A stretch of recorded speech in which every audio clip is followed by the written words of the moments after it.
पनडुब्बा the water demon.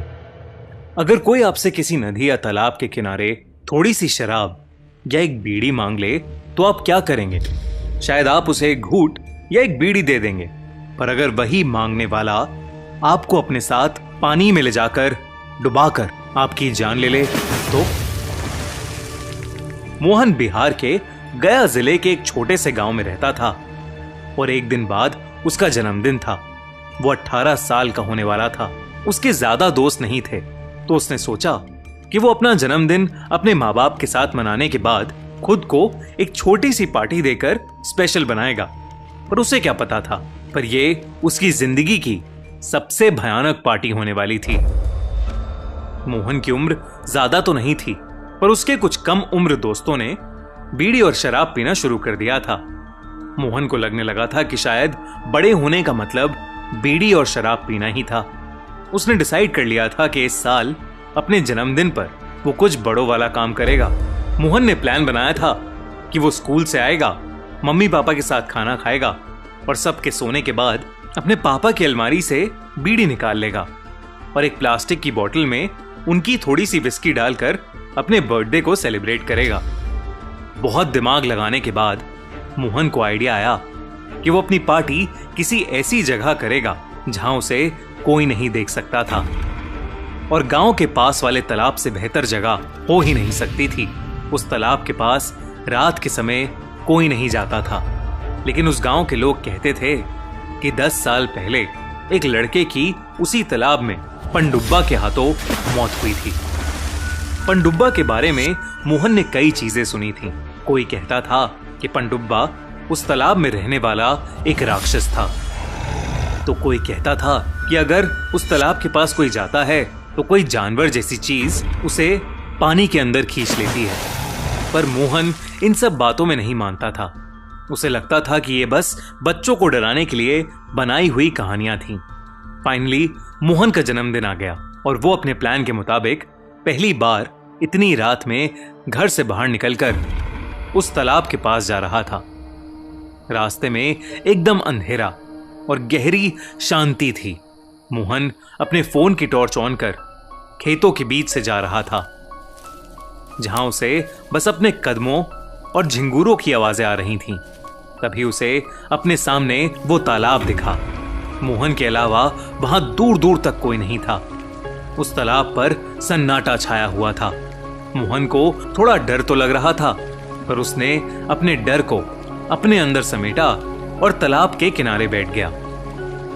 वो नहीं चाहता था कि उसे कोई भी वहां देख ले, इसलिए उसने अपने फोन की टॉर्च भी ऑफ कर दी। हर तरफ केवल अंधेरा था, बस चांद की रोशनी थी जो उस तालाब पर पड़कर आसपास फैल रही थी। तालाब के पानी की शांति के साथ दूर दूर तक बस झिंगुरों की ही आवाजें आ रही थीं। मोहन ने बड़े ही आराम से प्लास्टिक की बोतल खोली और विस्की का पहला घूंट लिया, और तभी उस तालाब की शांति में एक हलचल हुई। दोस्तों, द क्राइम शो के नए एपिसोड में हम लाए हैं एक बहुत ही क्रीपी ट्रू क्राइम स्टोरी। 18 साल की ग्रेस अपने बर्थडे की रात हो जाती है लापता।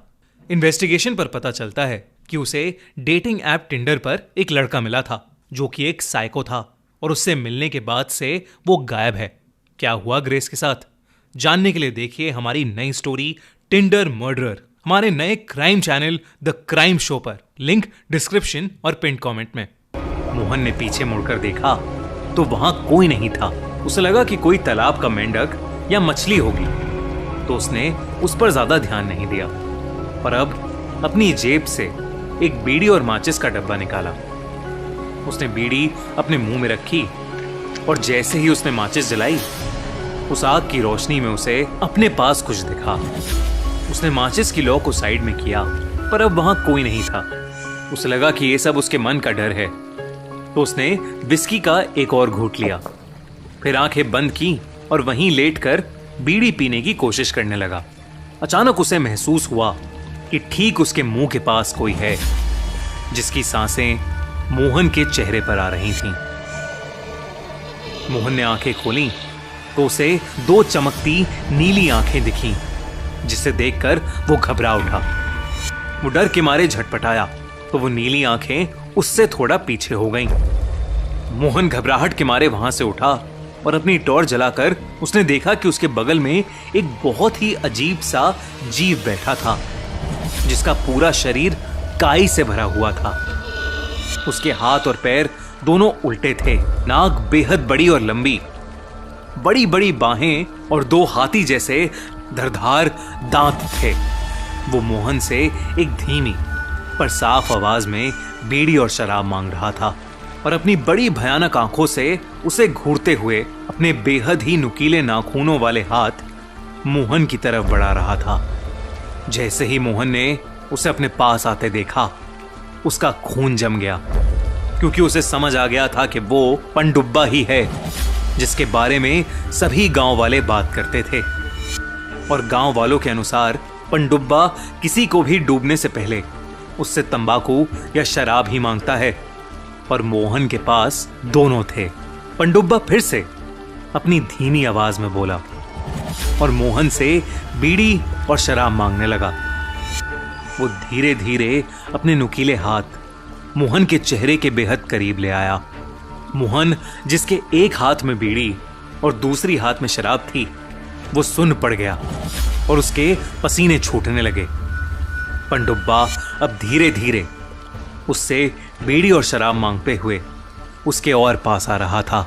वो बस अब उससे एक सांस की दूरी पर था कि तभी मोहन ने वहां से भागने की कोशिश की, पर पनडुब्बा ने उसे पकड़ लिया और उसे लेकर तालाब के अंदर कूद गया। मोहन को आखिरी चीज जो महसूस हुई वो ये थी कि पनडुब्बा उसे तालाब के सबसे गहरे हिस्से में ले जा रहा है और उसकी सांस धीरे धीरे खत्म हो रही है। अगली सुबह मोहन के घर से गायब होने की वजह से उसके पूरे परिवार ने गांव वालों के साथ मिलकर मोहन को हर जगह ढूंढा, पर वो कहीं नहीं मिला।